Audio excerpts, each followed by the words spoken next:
the streets of New York. Dope fiends are leaning for morphine. TV screen. Gotta hold this shit.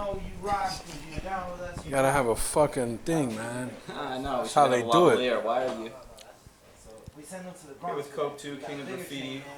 Not King anymore, man. King died back in like the train days. That's when the kings died. You can't be a king anymore, so I can what you call a legend. The kings died back in them times. So, back in the 70s, which cats are still at it? Back in the 70s, whoa. I came out late 78, 79. That's when I started. My prime was early 80s, but from the 70s, dudes like Comet and Blade are still doing their thing. I mean, Blade is doing the gallery. He travels worldwide. You got some of the guys coming out of the woodwork like Taki 183 and Snake, Coco 144. You got Phase 2, you got Case 2. Some of the dudes are still painting, man, which is kind of good for history. You know, that's why it's good that some of these graffiti legends from the 70s are still painting. Word. I know that the Vandal Squad was here during the opening. I know you had some troubles with them. What's going on with your legal situation right now? Right now, I still got 2 open cases. Hopefully, they should be over in June, July. I go back. They've been going since October. You know, and I'm just, you know, doing my thing, showing up in court, and it's just graffiti, man. You know, the thing was that it's like I'm in the mess because of some idiot, you know, emailing shit. And after you tell these people don't fuck with emails, it's like they don't listen, you know. And to me, I'm you know, I've been doing this for 30 years. Graffiti's my world, so I think like a fucking real gangster, like a Godfather type shit. You know, I'm not gonna incriminate myself on emails. All right, you show your face and all that, cool, but that's when you're doing permission trucks or walls, whatever. And the thing was that some idiot started fucking around with emails, forwarding my clean trains. They say that I did. And that person was being investigated. And he was emailing his trains and tons of trains to other people. And the whole domino effect started, and people started getting arrested, getting locked up, going to jail. And I happened to be one of the last guys to fall into it because they emailed my trains. And that's it, man. I had to turn myself in. They called me up, turned myself in, and that's it, man. Now I got, you know, graffiti case, you know, the old trains, like 2007, nothing that serious, but because of the name I have, they try to make a big thing out of it. Like if you notice in the newspaper, when I got arrested, I came out in the newspaper, the Daily News were like trying to reach me. You know, they actually reached my son on Facebook thinking that he was me. My son's like, Dad, like Daily News is hitting me up, talking about you got arrested. Like nobody knew I got arrested. That's what pissed me off. I was trying to keep it on the low. And my son ignored them. I told him, just ignore them. They went to my father's house, literally went to my father's house. And let me tell you something, everything I speak is the truth. I'm not fake, I don't play games, because life is reality, and that's how I live. I don't fucking talk shit like a bunch of punks and chump-ass dudes do. Then they want to shake your hands when they see you. I'm not with that shit. I'm tired of that. And that's the shit I deal with every fucking day. So make a long story short, they went to my father's house. My father's calling me. He didn't even know I got arrested.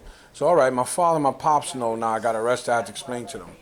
So then they finally went to my boy Sentu's store, the bakery in the Bronx. Mm-hmm. Now, he didn't know I got arrested, so they told him, oh, they're looking for Cope. We want to interview him about his graffiti, blah, blah, blah, blah. So he was like, all right, cool. He gave them my number, which was a big mistake. So they called me. I said, listen, I don't want to talk about it. I don't want no comments. I don't want to get interviewed. They all want to hear your side, why you got arrested. I said, no, I don't want to talk about it.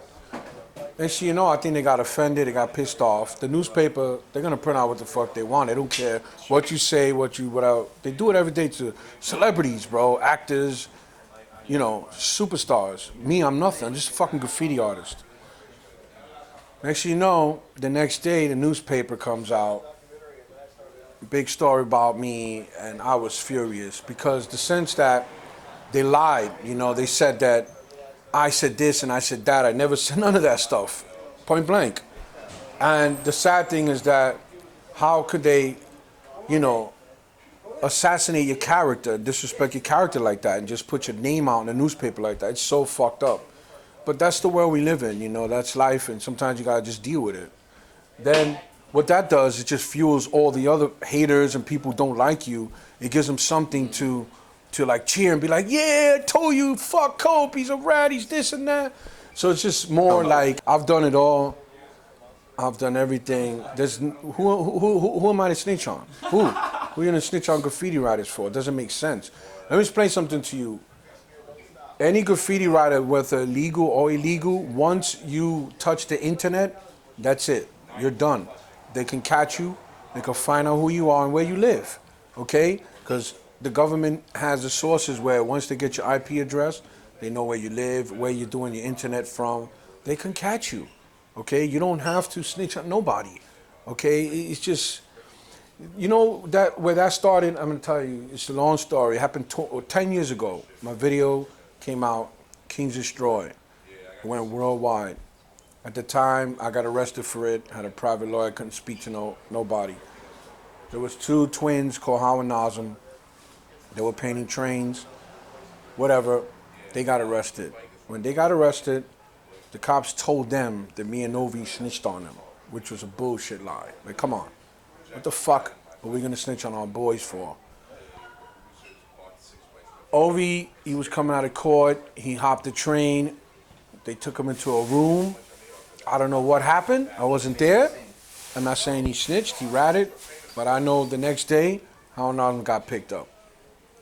Me, they couldn't speak to me. I had a private lawyer, they could not speak to me, and they know this.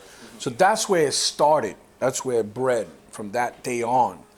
Because the video was so big and worldwide, Kings Destroy, 10 years ago, that people from New York and the Bronx, even niggas that were supposed to be my boys and my friends, were hating on me, like big time. So they wanted something to like happen. It's like the big guy in the block, the bully or the big drug dealer, and people hating on the guy, and then all of a sudden something happens to the dude, and like, yeah, that's good for him. I told you, fuck him. That's what happens, you know. That's the same shit that goes with me. And everybody goes through this. I mean, even in a job, you don't have to be a graffiti writer to be hated on. You could work in the post office, and because you're the best employee, you come on time. Jealousy, backstabbing. Yeah, jealousy. That's all it is, man. It happens with everything in life. You could work in a fucking pumpkin field, and if you pick the most pumpkins,